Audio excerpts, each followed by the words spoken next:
For those watching online, my name is Kevin Tu, and I'm here with Philippe Benoit, Adjunct Senior Research Scholar at CGEP.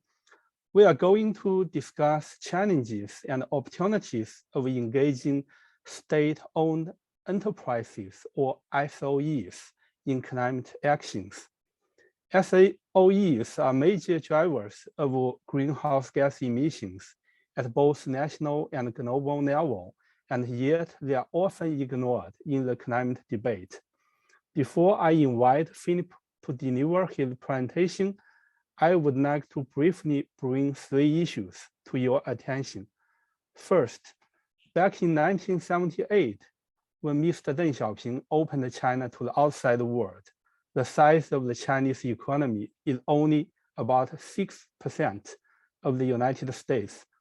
Now the similar ratio is more than 70%. Meanwhile, although the EU has continuously played a leadership role in global climate politics, it currently accounts for less than 8% of global carbon emissions. By comparison, China and the United States represent about 31% and 14% of global carbon emissions.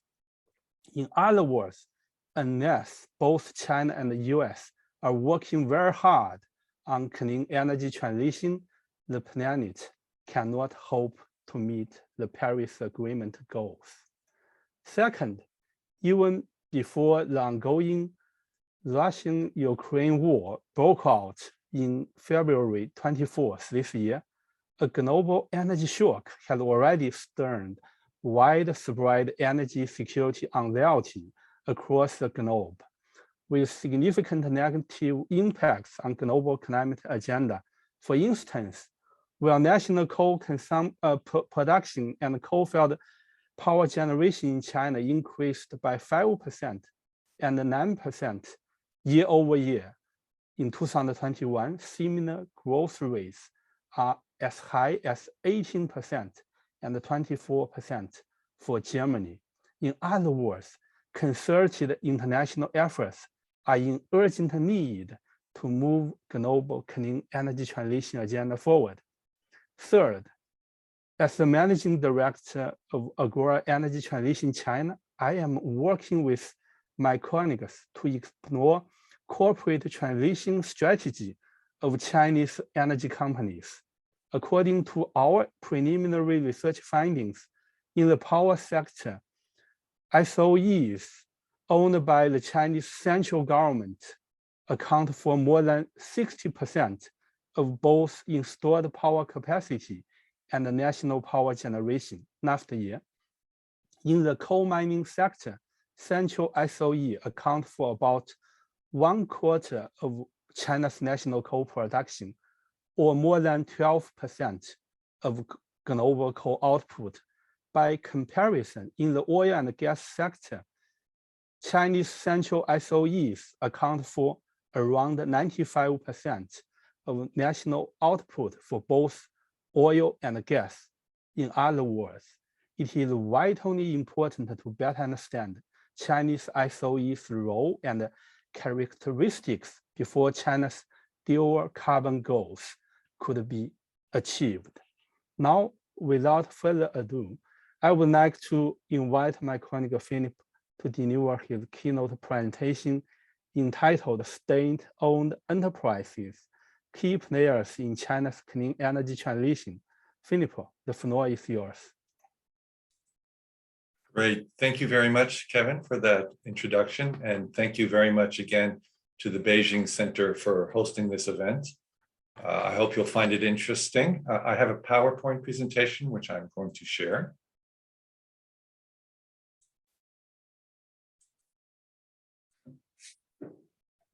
And hopefully at this point you can see it. Kevin, can you see it?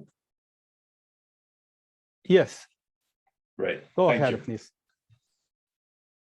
So, what I want to talk about, as just came up with that banner, is there's a lot of discussion in terms of the climate discourse and decarbonization about what we need to do and how we need to achieve it, but there is less discussion about who needs to do it. And what we're going to be talking about today in this presentation is a critical set of actors, state-owned enterprises, that don't receive the attention that they require in order to enable us to achieve not only national level emissions goals, but also the global level emission goals. So just as a reminder, state-owned enterprises are big and diverse. And what you have here is a ranking of the largest companies from Forbes from 2019. And these are the companies under the Forbes rank that are state-owned. And what you see, perhaps not surprisingly, is the larger ones are from China. And what's interesting in looking at the list of companies, and I'll be coming back to this, is you have a state grid, a power company, another energy company, but you also have construction companies, banks, and the like. Just a reminder, and this is something that gets a little lost when you look at the world from the United States or from the European Union, is that state-owned enterprises are major economic actors. But generally, the approach from the World Bank and the IMF and the other Bretton Woods institutions is what you do about state-owned enterprises. They're often viewed as controversial economic actors. The emphasis has always been on reforming state-owned enterprises. The OECD issues guidelines on how you can sort of have state-owned enterprises operate as much as private sector companies as possible. But that fundamentally reflects a vision of the world from liberalized markets.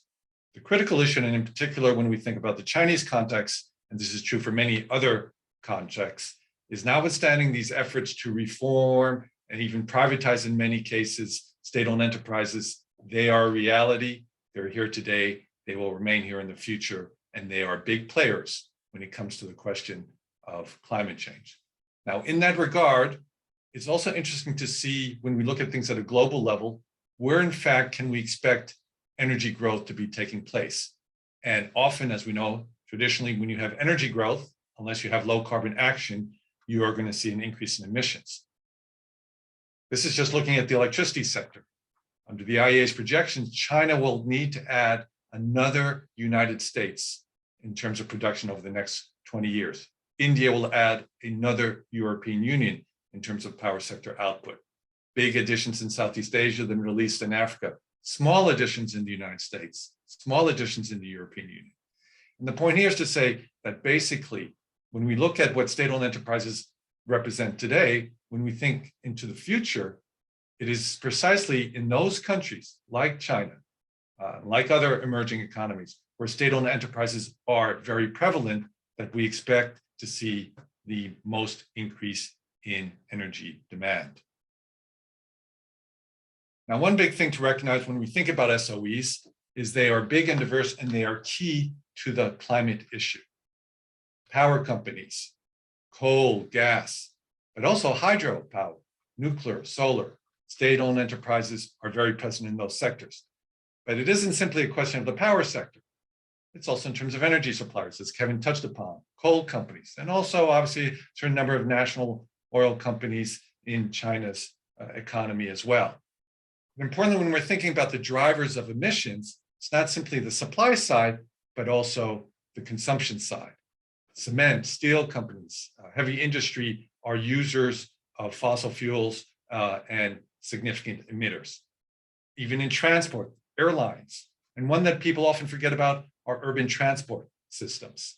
The metros and bus systems are often run by state-owned enterprises at the municipal level. And finally, finance. The companies, the banks that provide the financing for the energy transition are often, and in the Chinese context, are state-owned banks, but even export credit agencies, when we think about even China's overseas lending program and investment program, the Belt and Road Initiative, and other issues like pension funds and the like. So just to say that when we think about some of the key players in terms of China's energy emissions profile and what it will be able to do in the future to decarbonize, state-owned enterprises are dominant in a variety of different areas. Now, one thing that we did at the CGEP was an inventory of state-owned enterprises emissions to get a sense as to how big a number are we talking about. And in a recent report we just issued, we estimated, based on data that we were able to collect, that total emissions from state-owned enterprises at a global level were over 8 gigatons, approaching nearly 9 gigatons in terms of the ones we've identified. And our sense was that the number would be somewhat larger, maybe 10 gigatons. And just in terms of orders of magnitude, that obviously represents more emissions than any country other than China. So state-owned enterprises at a global level are bigger emitters than, for example, the 550 million people and industries that live in the EU or the entire United States, and large even relative to China. Interestingly enough, and perhaps not surprisingly enough, given the role of state-owned enterprises in China's economy, most of the state-owned enterprises emissions that we identified were from China. And what you have here on the right is the report that we just issued in February, and it's available on our website. So just to say, if we're going to talk about the role of state-owned enterprises in terms of climate, the place where you have to start is in China. And you see that reflected in this chart, which is these was of the companies we were able to identify. We think obviously there are more companies out there that we weren't able to identify, but this gives you a general sense. Most of the emissions from state-owned enterprises are going to be taking place in China. So at a global level, when we think about state-owned enterprises, we have to think about first and foremost China. But when we look at things even from a Chinese perspective, we also have to think about state-owned enterprises.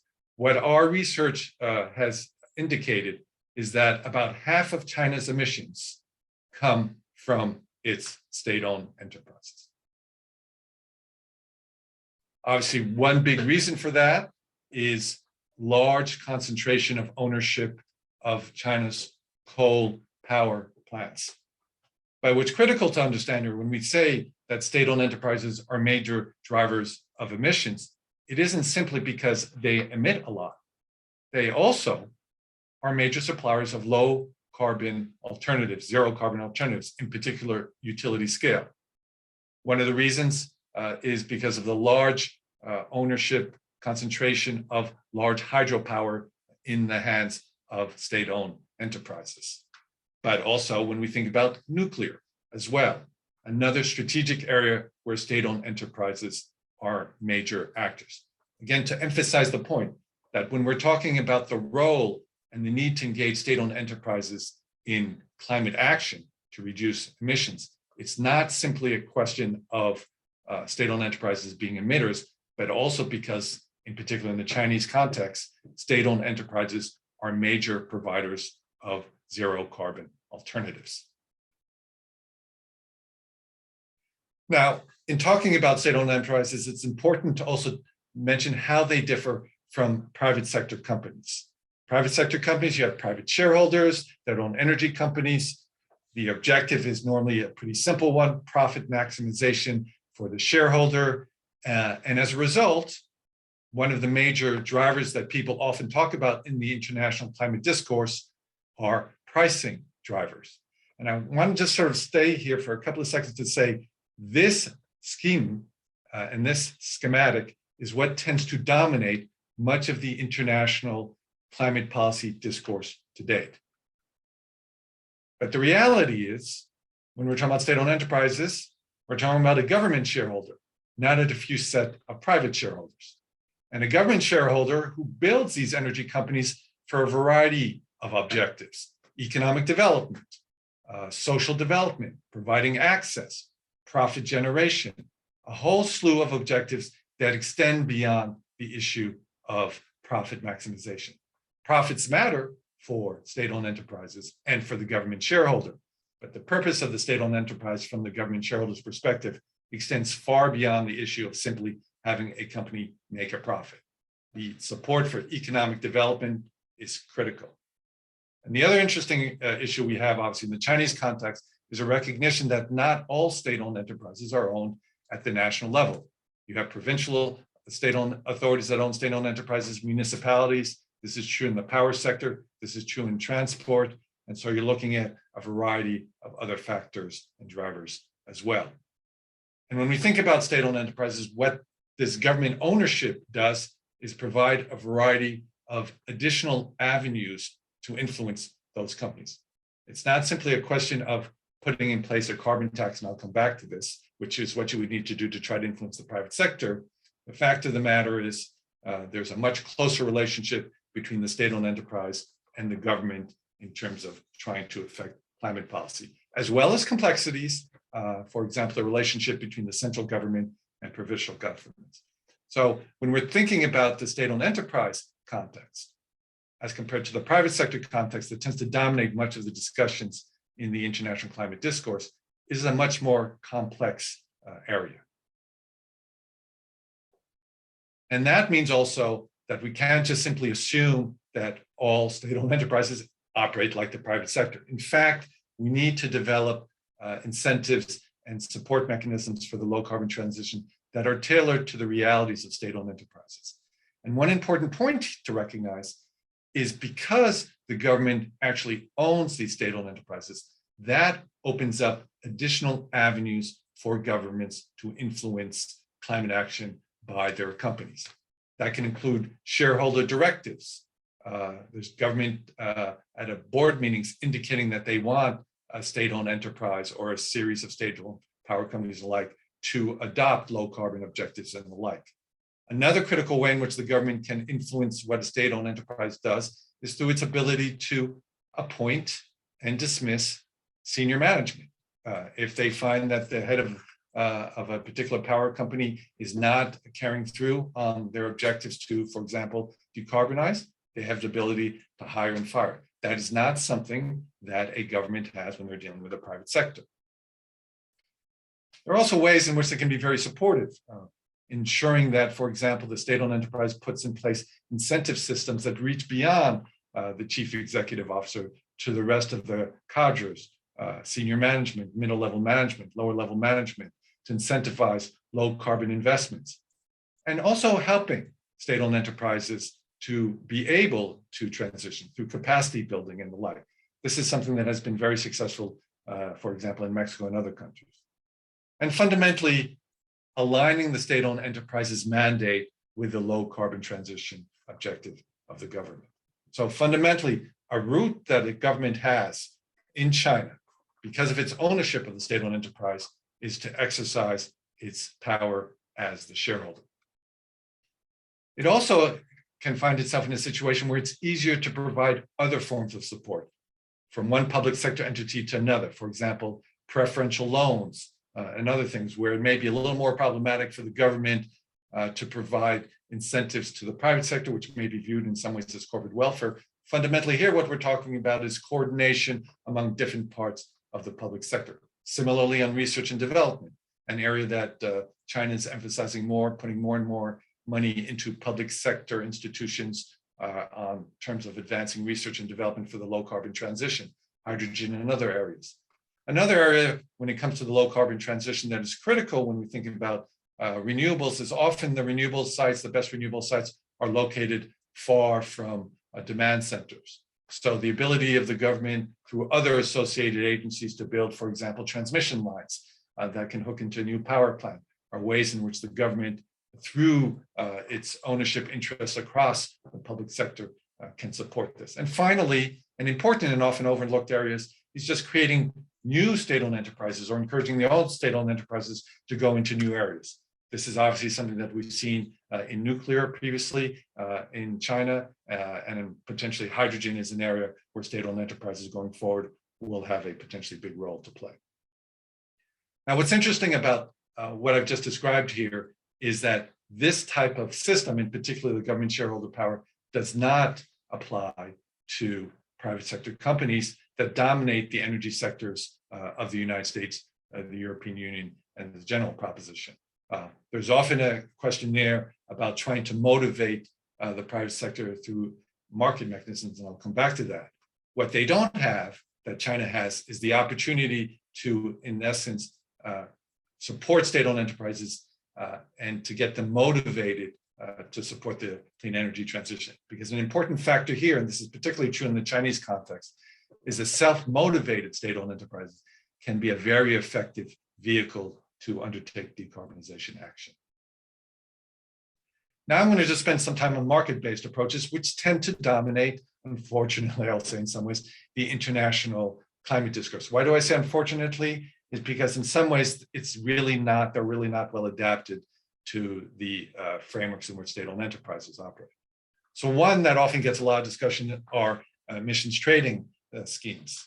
And in fact, when I was at the IEA, we did a simulation with several of China's big power companies in coordination with CEC several years ago. And the results were rather interesting from that simulation. The first was, in the simulation, the state-owned enterprises did respond and comply to the incentives created on the emissions trading system. It actually did work, but there were some special challenges. For example, one of the questions was, why would a power company have an incentive to sell an allowance to its competitor?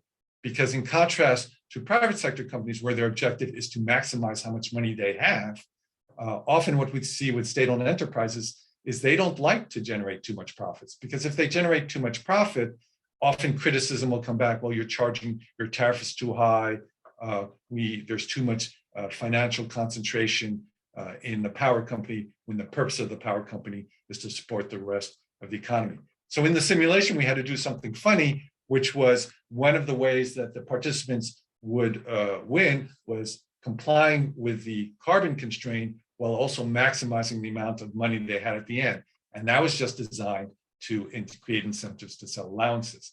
Another comment I once got was that many state-owned enterprises actually may be hesitant to want to buy an allowance from a competitor to give them that kind of money. All of this to say that when we're looking at state-owned enterprises as opposed to private sector companies, the emissions trading system may not operate as well as it does if we're just thinking about private sector companies. And I think that's reflected in the reality that in the Chinese context, even in the pilot schemes, we've tended to see the emissions trading systems operate better in terms of imposing caps with relatively little trading. Another interesting one is when you think about carbon taxes. Carbon taxes are a little strange because basically a carbon tax, when you talk about a state-owned enterprise, is a tax that's imposed by the state-owned enterprise's shareholder, the government. And one has to wonder, is that's really the best way for the shareholder and the company to interact? Shadow pricing is another market system that actually probably does work well, because it's a way for a state-owned enterprise to better assess, even internally in terms of its own profitability, whether it makes sense to invest in a high carbon solution as opposed to another one. So that is one that is probably very useful for state-owned enterprises. And another area that gets a lot of attention are stranded assets risks, the possibility of over-investing in high carbon and not being able to generate an adequate return. But again, that discussion itself is really oriented towards private sector investors. Basically, here you have a schematic, you've got a private company in the middle, and you have some of the elements that will determine the profitability for that company. But in the Chinese context, and that is the purple box, are the elements that will determine the profitability for that company. But in the Chinese context, where you have a government owner of that power company that also owns, for example, the state-owned banks that will lend money to the power company to pay for the construction of the plant that's being done by another government company owned by the power company and supplied by coal from another company owned by, the government, and the power sold to a grid purchaser. Fundamentally, the objective of the government isn't so much to maximize profitability at the company level, but really to generate the kilowatts to support economic activity, consumption by businesses and industries, many of whom are also owned by the government. Fundamentally, when we think about the stranded assets analysis and discussion, it's a little off point to the extent that it has emphasized a private sector view. Really, what is needed in a Chinese context is to recognize from the government owner's perspective in particular, we need an economic analysis. And that has an impact on what the numbers look like. So what you have here are the returns from the private sector company's perspective, the blue line would be from the equity, the shareholder in the company, from a power sector, a coal power project in China. And one of the big points, takes many, many years in order to generate a profit. And which means that if you eliminate the ability to produce coal over a 15 or 20-year period, you end up with the stranded assets. And that's much of what the critical message that we've seen for much of the analysis on the issue of stranded assets possibilities in the Chinese context that have been printed and published by many climate analysts.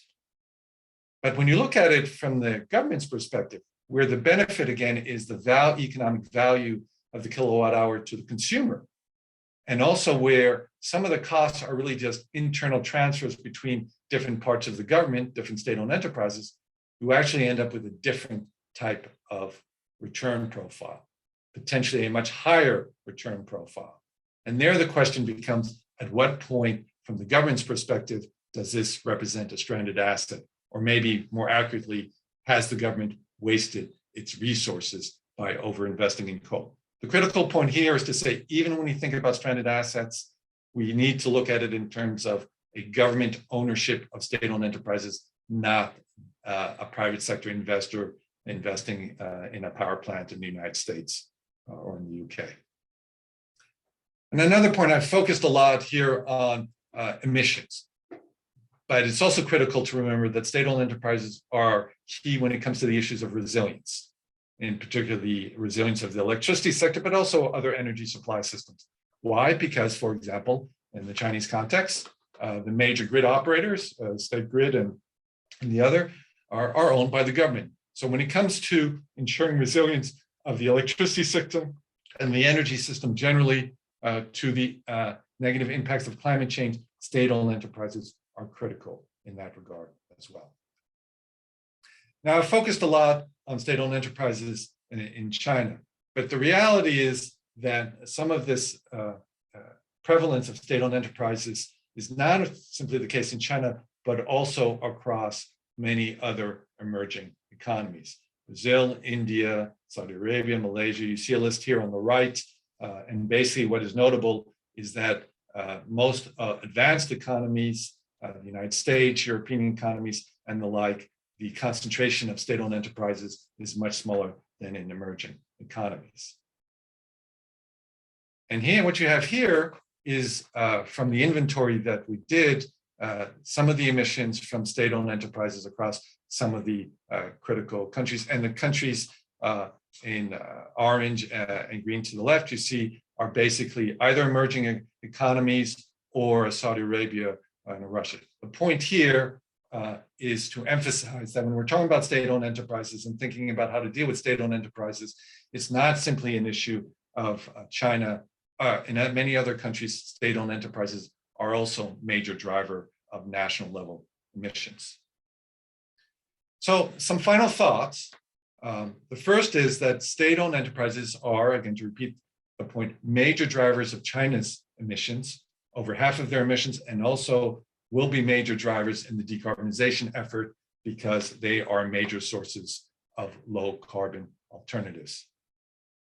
The second is that to influence state-owned enterprises, yes, carbon pricing tools that are preferred in liberalized economic markets can be useful, but they are likely to have a more limited impact on SOEs than they are on private sector actors.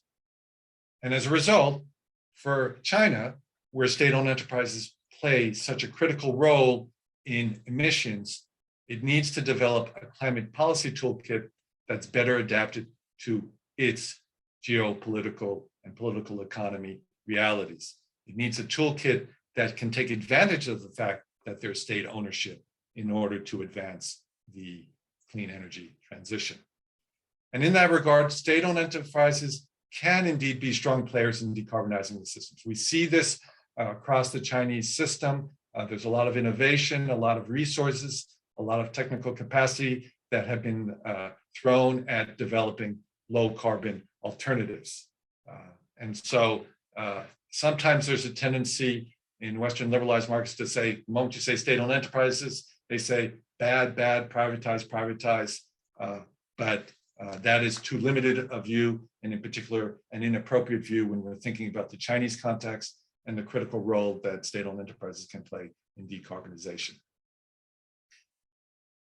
And what is true in China is also to varying degrees true in other countries, in particular in emerging economies where, like China, the expectation is we will see increasing energy consumption going forward.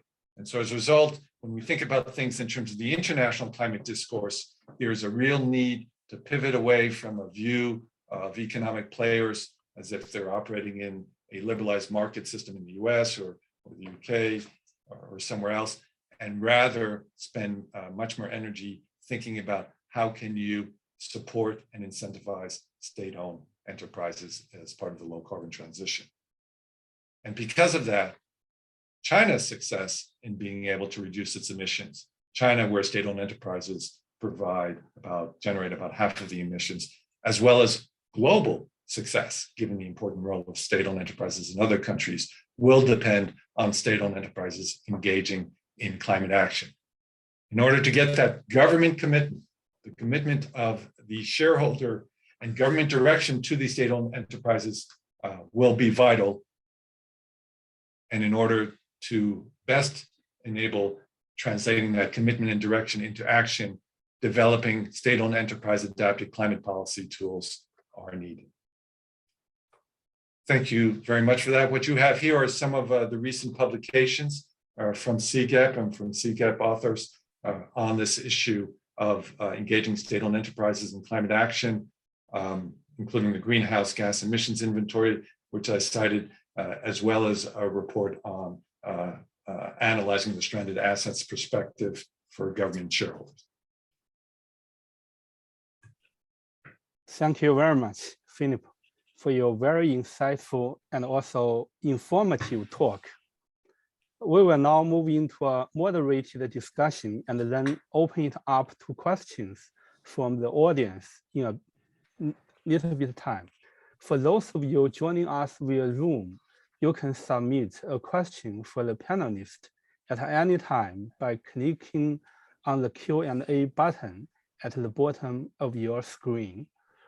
Meanwhile, I would like to take advantage of my moderator's role and ask a few questions first. Philippe, I noticed your research is a global study of SOE, not only focusing on China. I wonder, when you conducted your study, have you noticed the commonality and the difference between Chinese SOE and SOE in other parts of the world? What's the implication of the difference? Does it make Chinese SOE easier on climate action or more difficult to act?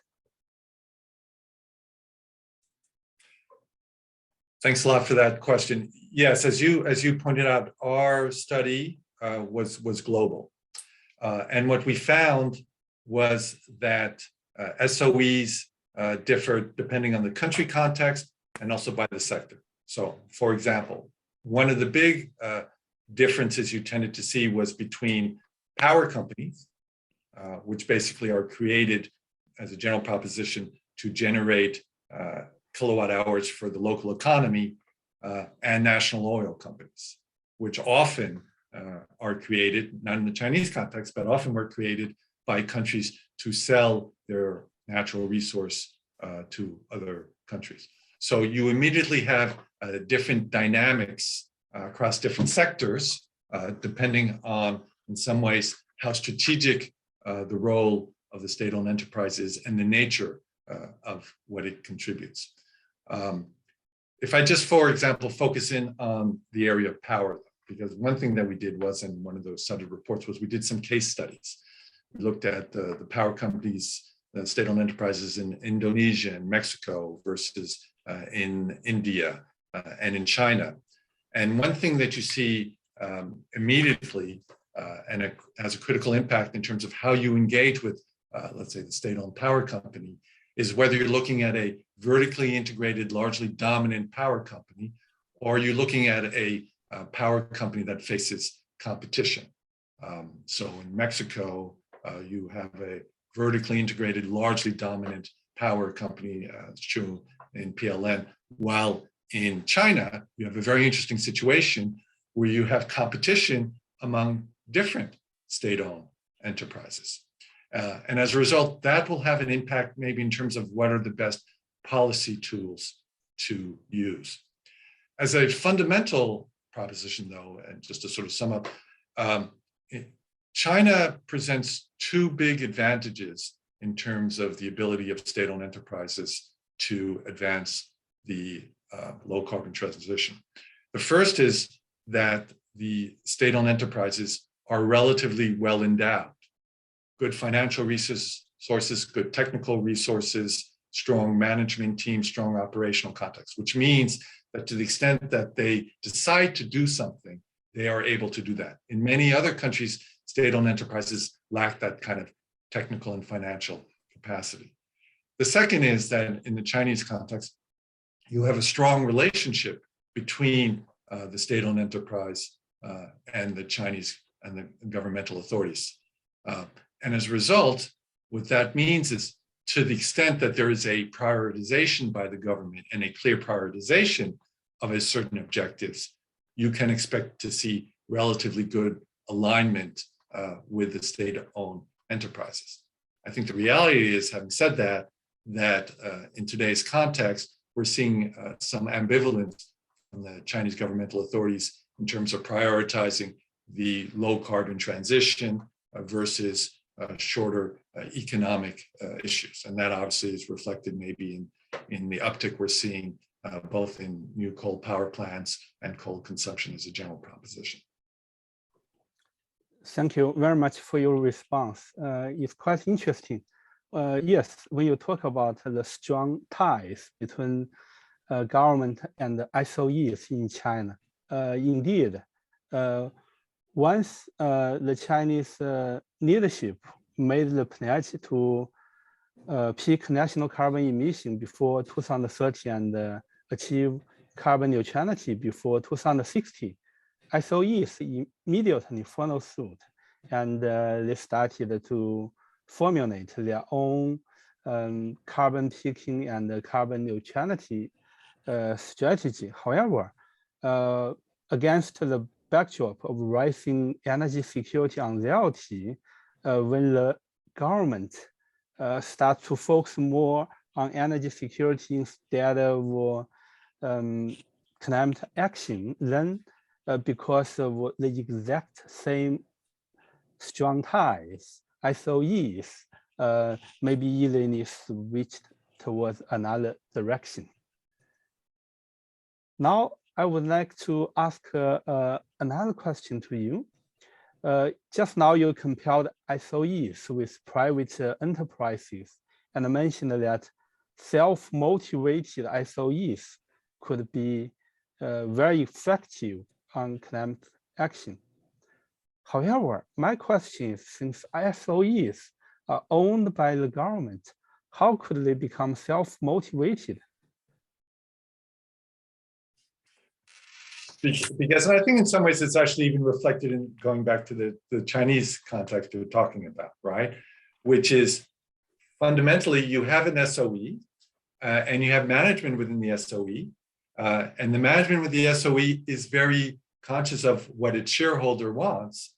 But the fact of the matter is SOEs also tend to be very large companies that can operate with a fair degree of independence. In particular, the larger they are and the more weighty they are. It's not possible always for every government agency to be tracking what every individual SOE is doing. So as a result, when it comes down to many of the day-to-day operational decisions or the month-to-month operational decisions that will ultimately have an impact on, for example, how much a company expands its low carbon business versus continues in its traditional higher carbon businesses. The decisions that are made at the corporate level will be very, very telling. The government can provide big leadership targeting can create an ambiance and an atmosphere in which, as you pointed out, SOEs will try to follow and advance the government's objectives. But when it comes down to the more operational daily decisions and monthly decisions, the SOEs themselves will be critical players. And so what you want to have is a situation where you have an SOE corporate leadership that is committed along a certain line, and not simply at the corporate level, not simply at the senior executive level, also throughout middle management, low-level management, and the like. And that's why one of the points I made in there that is important is to set up the right incentive framework for the cadres, for middle-level management, to all be aligned in this objective. So when you have that kind of alignment across the shareholder, senior executives, middle-level and low-level management and staff, that's where you're most likely to be able to get the strongest impact. Oh, very good point. We now started to receive questions from the audience. I would like to bring the first one to your attention. The strength of the institutional framework, particularly an independent regulatory framework, is key to the performance of SOEs. Philippe, can you comment on this in regards to China? Thank you. Yeah, so I think the role of the independent regulator, I think it's a funny one, and it's a nuanced one. So as a general proposition, and arguably this is what you've seen in China with the various reforms that took place in the power sector over the last 30 years, including the unbundling, there clearly seem to be some efficiency gains by being able to create some competition among horizontally related companies. So for example, as opposed to having all of China's power generation in one company, you basically have a number of different companies that happen to be state-owned enterprises owned by the government, to a certain extent competing with each other in terms of becoming the strongest companies. In that regard, where you have a multiplicity of players, a regulator can play an important function, even when all of those players are owned by the government. But the important point to recognize that in contrast, let's say, to an American system, where the actors are private sector companies, and the only way to really influence what they are doing is through regulation and the regulator, in the Chinese context, you have an additional avenue which can supplement what the regulator is doing, and where the regulator can also supplement. And that is the kind of signaling from senior leadership in the country as to what are the priorities of the national priorities. Philippe, during your presentation, you mentioned the IEA report entitled Emissions Trading in China, a Simulation for the Power Sector. I remember this report well because I personally participated in the simulation exercise organized by your team back then. However, as ETS is only one type of carbon pricing mechanism, I wonder how effective carbon pricing could motivate SOE on climate action. We also received one related question from the audience, Cherry Ye. I would be appreciate if you explain more about emissions caps, more effective than emissions trading part. It's a little bit confusing. Could you clarify? Yes. Okay. Thank you for that. So let me start with the last question, which is just to clarify that. Part of the conclusion that we came to isn't so much in the report, but just through living through the emissions trading system simulation with the Chinese companies, and what we've seen afterwards is that basically emissions trading systems assume a certain amount of trading. In fact, that is one of the ways that they're very effective. But the fact of the matter is, the other way that an emissions trading system operates is that it establishes caps across the sector, across a variety of different players. So, and caps that tend to diminish. So what you've tended to see, arguably, in the Chinese ETS piloting systems in the power sector and in other areas, is that rather than a system where you end up with a lot of trading between different actors, and as I indicated, some hesitancy as to indication why you might not have so much trading, you don't really get that significant benefit that you have, let's say, for example, in the EU emissions trading system. But at the same time, what you do have through the emissions trading system is a way to, in a systematic and in some ways transparent manner, allocate caps to different power companies, and a way to reduce those caps. So maybe in some ways the biggest benefit of the emissions trading system in a Chinese context may be less trading among different parties, but rather it represents a transparent and systematic way to impose caps on different parties and to reduce those caps. And just to come back to the issue about carbon pricing, I think fundamentally one of the conclusions of the research that we did, as well as earlier pieces, including the emissions trading system, is that the notion of price motivators, when you're thinking about state-owned enterprises, are probably not the optimal way to try to incentivize those companies, or at least at a minimum, they're not going to operate as effectively as they do for private traditional sector players. And part of the issue I think we have, and the challenge, is too much of the international climate discourse is being driven by people who live in or who are trained under systems in which they operate in highly liberalized market economies dominated by private sector companies. When we come to China, it's a fundamentally different type of structure, and more effort needs to be put into internationally to develop mechanisms that are better adapted to China's reality. And what is the reality in China, as I noted, is also reality in many other companies and then countries. And finally, just on the carbon pricing, one of the points I made is carbon taxes would potentially be a little weird. They might work. Emissions trading system might work. They're probably much less effective than other things. Probably the biggest carbon pricing mechanism of relevance for state-owned enterprises would be the shadow pricing system, where when state-owned enterprises are making internal decisions and choosing between different technologies, to the extent that they have a shadow price for carbon that they inject in their decision-making cost-benefit analysis, I think that's probably the carbon pricing tool that's best adapted to the realities of state-owned enterprises. Great. So shadow pricing is the most effective mechanism to move SOE climate action strategy forward. That's a very important point. I will double check it later. We have more questions from the audience.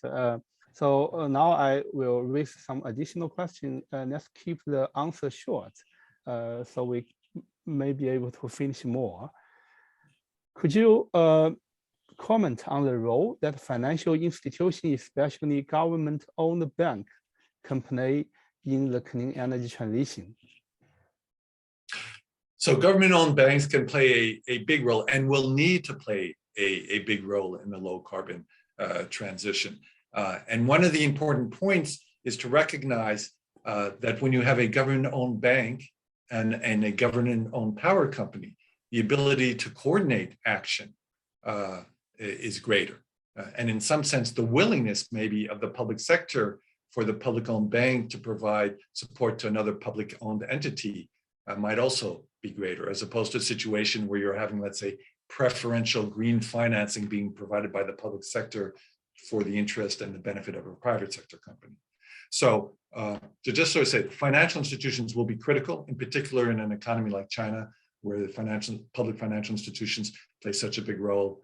It is probably easier to coordinate effective cooperation between the borrower and the lender to optimize financial structures.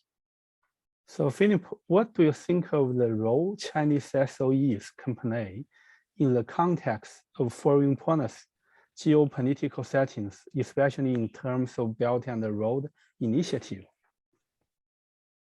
So I think there are several ways in which Chinese SOEs can play a big role, let's just say overseas and internationally. Okay, so The first is, and before I get to the BRIs, it's important to sort of recognize that when you look over the last 20 years of successful economic growth, you've had successful economic growth in China in a situation where it's been, where state-owned enterprises have been more dominant than maybe what was the traditional Washington consensus view of development institutions.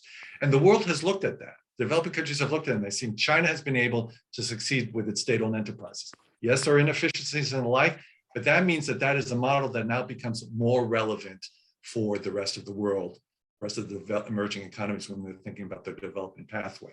And to the extent that Chinese companies and state-owned enterprises domestically can be successful at merging the economic growth, the poverty alleviation, and the low carbon transition, that establishes a very powerful model and precedent for other emerging economies. The second thing is under a BRI and the like, state-owned enterprises are actually very present in China's overseas investment activities.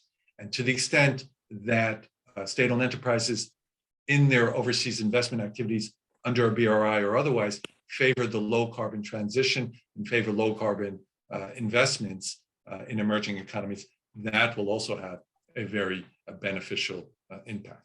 And then the third thing is the way that they do it. To the extent that there's technology dissemination and the like, the way that China actually does outreach in R&D and in patents and information sharing will also be very beneficial. And what we know is when we see like solar panels and the like, Chinese industry has had a major influence on the low carbon transition globally. So those are various ways in which state-owned enterprises in China can have a big impact internationally. So Philippe, SOEs are often accused of being a barrier to private sector's entrance to the market. To what degree this happened in the case of China? I'm not really an expert in terms of the relative role of state-owned enterprises versus the private sector in the Chinese context. Clearly, let's just say international practice indicates that because state-owned enterprises tend to have preferential treatment from the government, that can stymie the private sector and can be inefficient. I think the big point that I want to make is there is clearly an efficiency dynamic, economic efficiency dynamic and agenda that needs to be worked through as a general proposition. But when it comes to climate and emissions, what we see is state-owned enterprises dominate in those critical sectors today in China and will likely to continue to play a major role over the next 10, 15, 20 years. And that means if you're just focusing in on the issue of emissions, you need to have state-owned enterprises engaged in the low carbon transition. So we have another question. One of the key emphases for policy is SOE adapted climate policy tools. The audience would like you elaborate a little bit in the Chinese context with some example. Right. So that was some of the things I tried to lay out early in the presentation. Again, so let's just take a step back. What has tended to happen is the international climate discourse on policy tools has assumed that basically you've got a government on the one hand and you've got the private sector on the other hand that have no direct relationships. So that the way that the government tries to influence private sector action is through regulations, imposing carbon taxes, imposing an emissions trading system. Fundamentally, in the Chinese context, you don't have the government and the private sector part. You have the government and the SOEs in a vertical relationship. And that creates a lot of opportunities that are worth pursuing. So for example, in what way, we talked about, in some ways you touched upon this, basically there's informal direction and signaling being provided. When government leadership says it's important to decarbonize 2060, the SOEs jump and respond, even if there hasn't been a formal direction. When the government says we need to be concerned about economic development again, you have a shift in the behavior of the SOEs. What I think is critical to do in a Chinese context that has not been done enough, let's just say internationally, is to accept and embrace the fact that you do have this vertical relationship, and then think about, okay, what are the best ways, given that vertical relationship, that opens up more avenues of things we can do. Let me give you one example. One is capacity building. Basically, if the government spends more resources in ensuring that there is capacity given to the state-owned enterprises to do more in terms of the low carbon transition, or setting up cooperative ventures between different parts of the public sector research and development, even sometimes among different competitors. There are opportunities and synergies that China can exploit because the government has so much control over so many key players that are part and critical to the low carbon transition. Now, I would like to raise the last question from the audience. Sorry, because of time constraint, I couldn't exhaust all of them. To what extent the Chinese SOE will engage in carbon emissions disclosure? Are there any foreseeable obstacles for in this regard? Yes, there are obstacles. One of which is, the reality is a lot of time the pressure for carbon disclosure has come from investors. And so to a certain extent, to the extent that state-owned enterprises in China have, for example, subsidiaries in different countries that are in certain markets, stock markets and the like, or want to access international capital, there's going to be pressure coming from those sources to push Chinese state-owned enterprises to disclose more about what their emissions look like. At the same time, the reality is a lot of times state-owned enterprises feel like they're insulated from those type of pressures to a certain extent, which enables them to ignore that type of pressure. And that isn't always a constructive thing. I think fundamentally, going back to the point in my answer to the previous question, is to the extent that disclosure can actually be an important tool to advance the low carbon transition, this is exactly the type of thing that the government should arguably embrace and then look to either informally or formally encourage its subsidiaries to do. SASIC, there are various ways in which the government can pass the message to its SOEs that this type of increased disclosure will fundamentally be good for China and its efforts to decarbonize while promoting continued economic growth. Well, thank you very much, Philippe, for your insightful presentation and answered all those questions. And also thank you so much for all the audience for turning in and also raising so many nice questions. Because of the time constraint, we have to conclude today's event. For a full calendar of upcoming events at Columbia Beijing Center and also CGEP, visit the Center on Global Energy Policy and the Columbia Global Center in Beijing online. Thank you very much. So this concludes today's event. Hopefully, Philippe, we will do this again in the near future. Look forward to it. Okay, great. Bye-bye.